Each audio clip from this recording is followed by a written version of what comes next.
ಧನಿಕರೇ,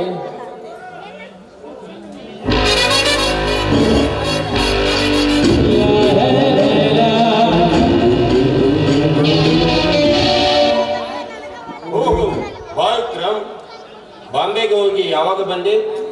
ಹೋದ ಕೆಲಸ ಎಲ್ಲ ಪಕ್ಕ ಆಯ್ತು ತಾನೆ? ಹೋದ ಕೆಲಸ ಎಲ್ಲ ಸಕ್ಸಸ್ ಧನಿಕರೇ. ಆದರೆ ಈಗ ನಮ್ಮ ಫ್ಯಾಕ್ಟರಿಯ ಬಿಡಿ ಸಾಮಾನುಗಳು ಸಿಗಬೇಕಾದ್ರೆ ಬಹಳ ಕಷ್ಟ.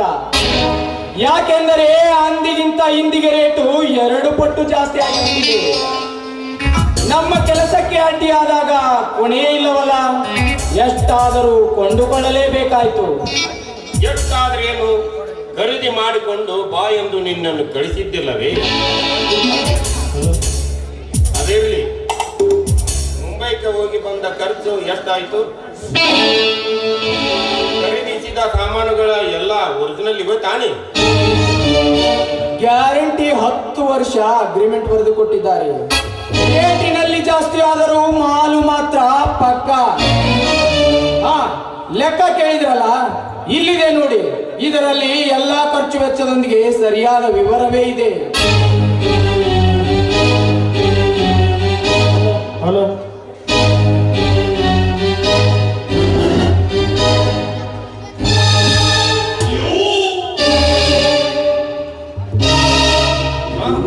ಇದೇನು? ಮುಂಬೈ ಟಾಟಾ ಕಂಪನಿಯಲ್ಲಿ ಖರೀದಿಸಿದ ಬಿಡಿ ಸಾಮಾನುಗಳ ಖರ್ಚು 20 ಲಕ್ಷ. ಊಟ ವಸತಿ ಇನ್ನುಳಿದ ಖರ್ಚು 25,000. ಒಟ್ಟು 20 ಲಕ್ಷ 25,000. ವಿಕ್ರಮ್, ನೀನು ಮುಂಬೈಗೆ ಸಾಮಾನುಗಳನ್ನು ಖರೀದಿ ಮಾಡಲು ಹೋಗಿದ್ದು ಕೇವಲ 1 ವರ್ಷದಲ್ಲಿ ರೇಟಿನಲ್ಲಿ ಇಷ್ಟೊಂದು ಬದಲಾವಣೆ ಅದು ಹೇಗೆ ಸಾಧ್ಯ? ನೋಡಿ ಧನಿಕರೇ, ನಾನು ಕೊಟ್ಟ ಲೆಕ್ಕದಲ್ಲಿ ನಿಮಗೇನಾದರೂ ಅನುಮಾನ ಕಂಡು ಬಂದ್ರೆ ಬೇಕಾದ್ರೆ ಟಾಟಾ ಕಂಪನಿಗೆ ನೀವೇ ಟೆಲಿಗ್ರಾಮ್ ಕೊಡಿ. ಅಷ್ಟು ಕೂಡ ನಿಮಗೆ ಗ್ಯಾರಂಟಿ ಆಗದಿದ್ದರೆ ಸ್ವತಃ ನೀವೇ ಭೇಟಿಯಾಗಿ ಬನ್ನಿ. ನೋಡಿ ಧನಿಕರೇ, ನಿಮ್ಮ ಜೀತದಾಳಾಗಿ ದುಡಿಯುವ ನನಗೆ ನೀವು ಹೇಳಿದ ವಾಕ್ಯವೇ ನನಗೆ ಮುಖ್ಯ. ಕಾಯಕವೇ ಕೈಲಾಸ. ಕಾಯಕಕ್ಕೆ ಕಳಂಕವನ್ನಿಟ್ಟು ಮೋಸ ಮಾಡುವ ಮತಿಹೀನ ನಾನಾಗಲ್ಲ.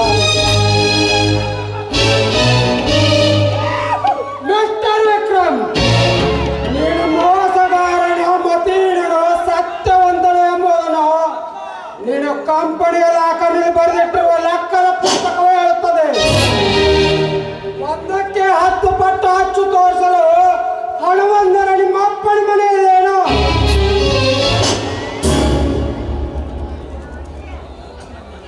ಅಂತೂ ನನ್ನ ಮೇಲೆ ಎಲ್ಲರ ವಿಶ್ವಾಸ ಕಡಿತವಾಗಿದೆ ಎಂದು. ಅಲ್ಲ ಧನಿಕರೇ, ಈಗಿನ ಕಾಲದಲ್ಲಿ ಏನು ಸಸ್ತಾ ಇದೆ ನೀವೇ ಹೇಳಿ.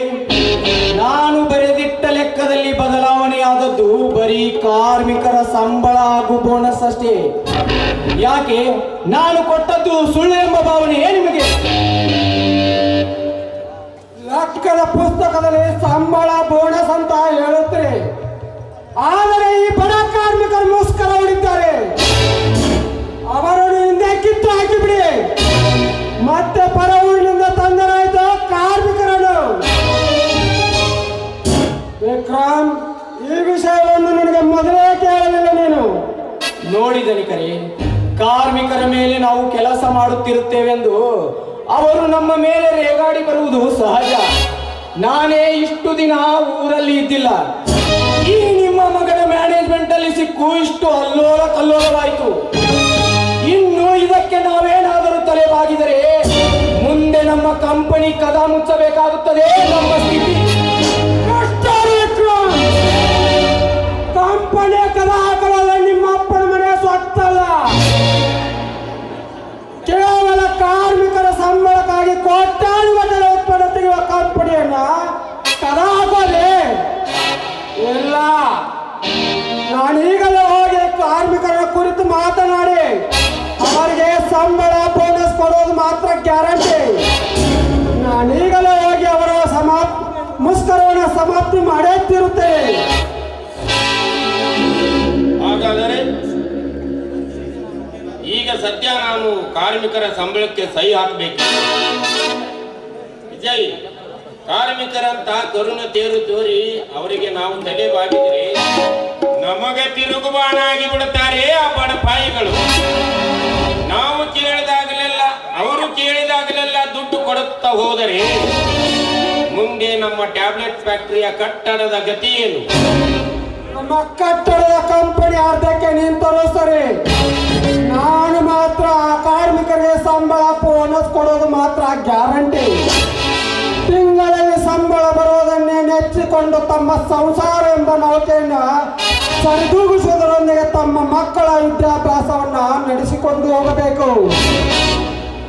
ನಮ್ಮ ದೇಶದಲ್ಲಿ ಬಡತನ ಆಹಾಕಾರ ತಲೆ ದೂರಬೇಕಾದರೆ ನಮ್ಮಂತ ದೊಡ್ಡ ದೊಡ್ಡ ಫ್ಯಾಕ್ಟರಿಯ ಮಾಲಕರೇ ಕಾರಣ.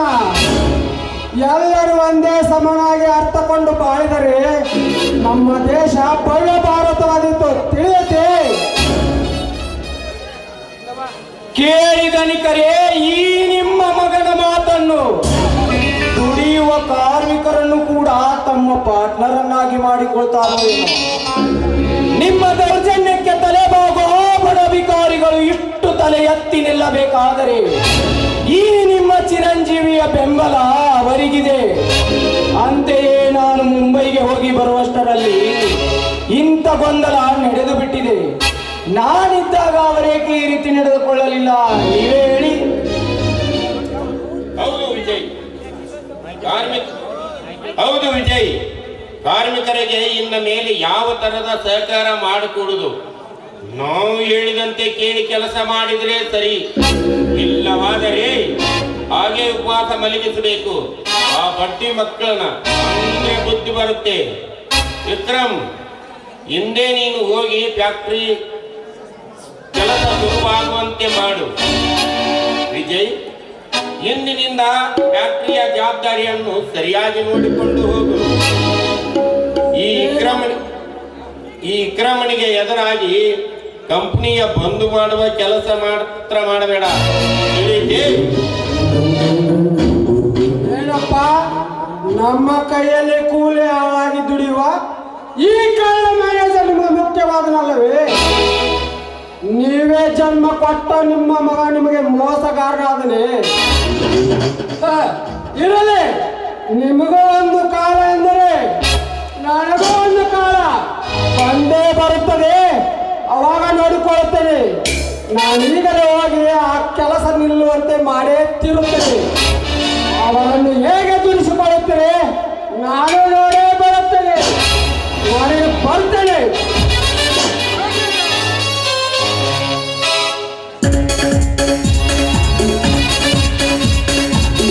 ಧನಿಕರೇ, ನಿಮ್ಮ ಮಗ ಮಾತಿನಲ್ಲಿ ಬಲು ಚಾಣಾಕ್ಷ ಅಂತ ಕಾಣುತ್ತೆ. ಫ್ಯಾಕ್ಟರಿಯಲ್ಲೂ ನನ್ನ ಸಂಗಡ ಮಾತಿಗೂ ಜಗಳವಾಡ್ತಾ ಇರ್ತಾನೆ. ಒಟ್ಟಿನಲ್ಲಿ ಕೋಟ್ಯಾನ್ಗಟ್ಲೆ ಉತ್ಪನ್ನ ತೆಗೆಯುವ ನಮ್ಮ ಫ್ಯಾಕ್ಟರಿಯ ಗತಿ ಏನು? ನಾನಿನ್ನು ಬರುತ್ತೇನೆ ಧನಿಕರೇ. ನಾನೀಗಲೇ ಆಫೀಸ್ಗೆ ಹೋಗಿ ಎಲ್ಲ ಲೆಕ್ಕ ಒಪ್ಪಿಸ್ತೇನೆ. ನಾನಿನ್ನು ಬರುತ್ತೇನೆ.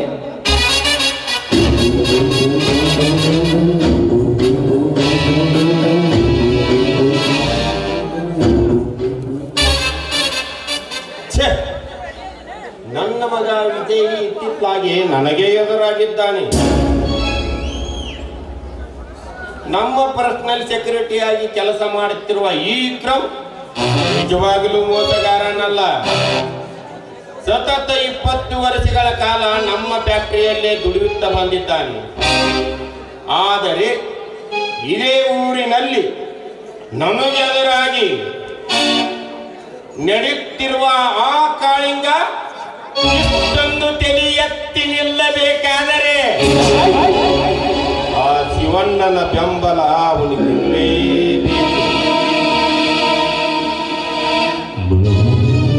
ಇರಲಿ. ಇಂದಿಲ್ಲ ನಾಳೆ ಆದರೂ ಕಾಳಿಂಗ ಅವರ ಅಪ್ಪನ ಆಸ್ತಿಯನ್ನು ಕೇಳಲು ಮನಿ ಬಾಗಿಲಿಗೆ ಬಂದೇ ಬರುತ್ತಾನೆ. ಅವಾಗ ವಿಚಾರ ಮಾಡಿಕೊಂಡರಾಯ್ತು ಅವನ ಜಾಣತನವನ್ನು.